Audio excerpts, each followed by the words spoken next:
Hey everyone, welcome to our special Super Bowl edition of the Dan and Joe Sports Show. As always, I'm Dan. And I'm Joe. All right, Joe, before we get into predicting the Super Bowl, we always like to have a locker room talk when we do our Super Bowl show that deals with all the exotic prop bets you can have that are associated with the Super Bowl. Of course, for those of you who are Rams fans and Bengals fans this year, the Super Bowl is all in the interest of whether your team wins and gets to be one of those teams that is a Super Bowl champion. But for a lot of other people involved, it's the bettor's holiday. It's like the biggest day of the year when it comes to Vegas. Now Biloxi is big into it, and a lot of places in Mississippi and other places to legalize sports gambling. And so we want to look into some of the great prop bets you can have that are not just your usual ones that we talk about, overs and unders, teams covering the point spread in games, but go to a lot more different things that you would usually see. And as always, our locker room talks are brought to you by our fine sponsors, Hunter and Ginger Harrelson of Beach Ball Properties over in Orange Beach and Gulf Shores. Looks like we're getting kind of closer to the end of the cold season right now in winter. So this might be a good time if you want to go ahead and book a beach vacation down in Gulf Shores or Orange Beach with Hunter and Ginger in the next few weeks, and you want to go have a ball at the beach, give them a call at Beach Ball Properties. Sounds good.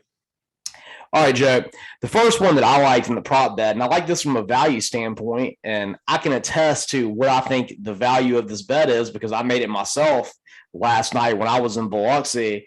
I love the value in this one. It's 9-1 odds that neither team scores over 20 points.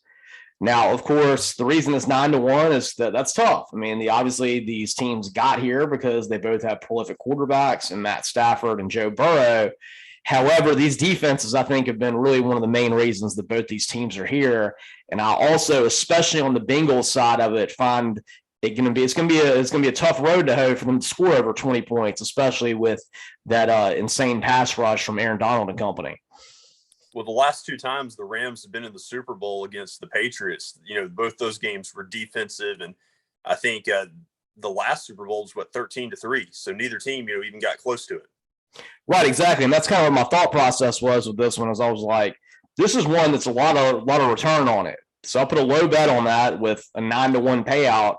And I think in terms of value picks, that's quite solid because maybe a team will clear 20 points, but I don't see a team clearing 30 or anything like that. Yeah, I think so. And as far as my lock, I'm looking at the line on the game. I think the Rams are favored by 4.5 the last time we checked. I think the Rams are a lock for that. I really like the Rams to win this game. I think I'm probably going to pick it to be a one-possession game, but it wouldn't surprise me if the Rams, cleared this by a bigger margin. Yeah, Joe, I think that's a really solid pick. I mean, we were just talking about how it's going to be a lot of difficulty for the Bengals to scheme around the pass rush they're going to be receiving from Aaron Donald and Brockers and all the people that you have on the D line of the Rams. And with what's really been a very putrid offensive line by the Bengals and maybe the worst team's offensive line to make the Super Bowl since the Panthers made it against the Broncos back in 2015. And, Joe, we remember what happened to that Panthers team when they made the Super Bowl against the Broncos. Von Miller, who just so happens to be on this Rams team as well, really just made Cam Newton pay and actually ended up being the Super Bowl MVP. And I could see a similar kind of situation here where maybe you even have a defensive player that's on the D line for the Rams, be it Von Miller or Aaron Donald, to actually be the MVP of this game. I think there's a good chance. I mean, the Bengals, I think, have the worst offensive line in football because they allowed the most sacks this year, which is crazy. Yeah, exactly. So I think that's a solid pick. I also like the Rams in this game. Of course, I would much prefer to see Joe Burrow and the Bengals win this one. But I think that 4.5 points, I think the Rams will definitely clear that. And leading into my lock of the week, I talked to you about how I said that I thought it was very highly possible that neither team scored 20 points. The over-under in this game is 48.5 points. I think the under is a steal on this one. I think the over-under probably should have been closer to maybe 43.5. I think you're getting a lot of value in that 5 points between 43.5 to 48.5. And I actually still may have even gone the under even at 43.5. So I think that's a great pick for everyone. I think you saw what the Bengals defense did against the Chiefs last week. I mean, Chiefs were rocking and rolling the first half, got out to a 21-3 lead, And the Bengals shut them down the entire time until the very last drive of the game, where they made a field goal, which really was a stellar defensive effort by the Bengals to hold them to a field goal right there, based on the fact they had first and goal at the 9-yard line with like a minute and 45 seconds left, and they went backwards after that. So you saw that. You saw what the Rams, the way they shut down the 49ers last week when the 49ers had a lead in the fourth quarter. Really excellent defenses, and I think the under is definitely the way to go on this one. I think so. I think my combined final score prediction is going to be close to 40 points, and so I could certainly see that happening. Absolutely, Joe. Moving on, we can look at some of the more off-the-wall bets right now. My first one is we're looking at the Super Bowl halftime show. One I personally am super excited about. Snoop Dogg, Eminem. I love both of them. I think you have Dr. Dre involved also. Also a huge fan of Dr. Dre. That 90s hip hop and rap. And of course, when I was a kid, Eminem was probably one of my favorite singers. And so I'm really excited to see the Super Bowl halftime show. Well, one of the big prop bets is whether or not Snoop Dogg is going to smoke on stage.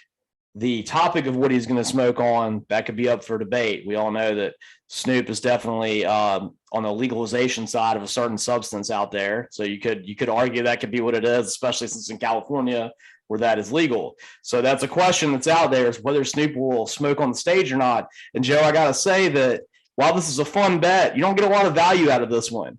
They don't think that there's much of a difference between the yes or a no on this one, which lets you know what people think about the way Snoop Dogg feels about this and what he might do.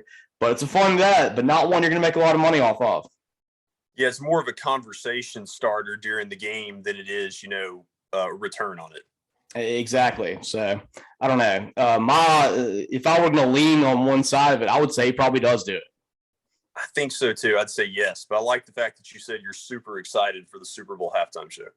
And what can I say? Super serial about the Super Bowl halftime show. But it's going to be a good one. I think it's going to be one of the better ones we've had in a while. I was really excited about the weekend last year. And I know they got mixed results on that, but it was the weekend, so I still loved it. And this is one that probably I will say that I probably liked the weekend more individually than all these other people. But when you combine them all together, pretty comparable to having the weekend. Mm-hmm. I could see that for sure.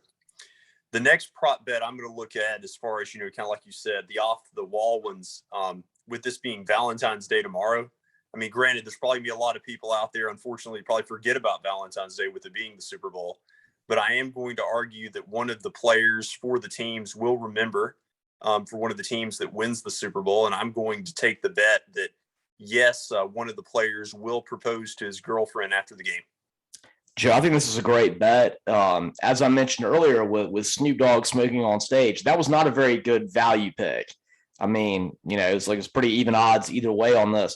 This is one where you actually got a lot of value out of saying, yes, a player will propose to his girlfriend in the Super Bowl. It's plus 400, which means you get paid 4-1.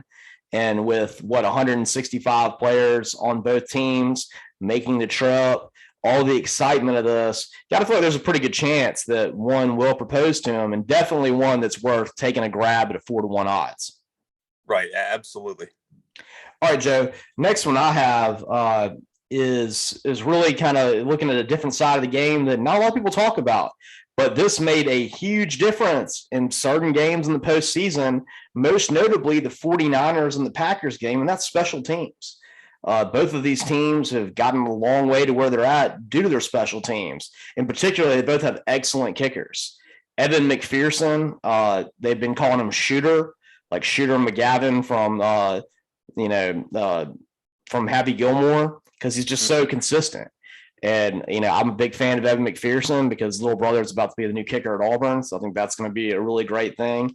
But Evan McPherson has been just Mr. Clutch this year. And, definitely between him and Daniel Carlson as to which was the best kicker in the league this year, especially in clutch times, as both of them made just game-winning field goal after game-winning field goal.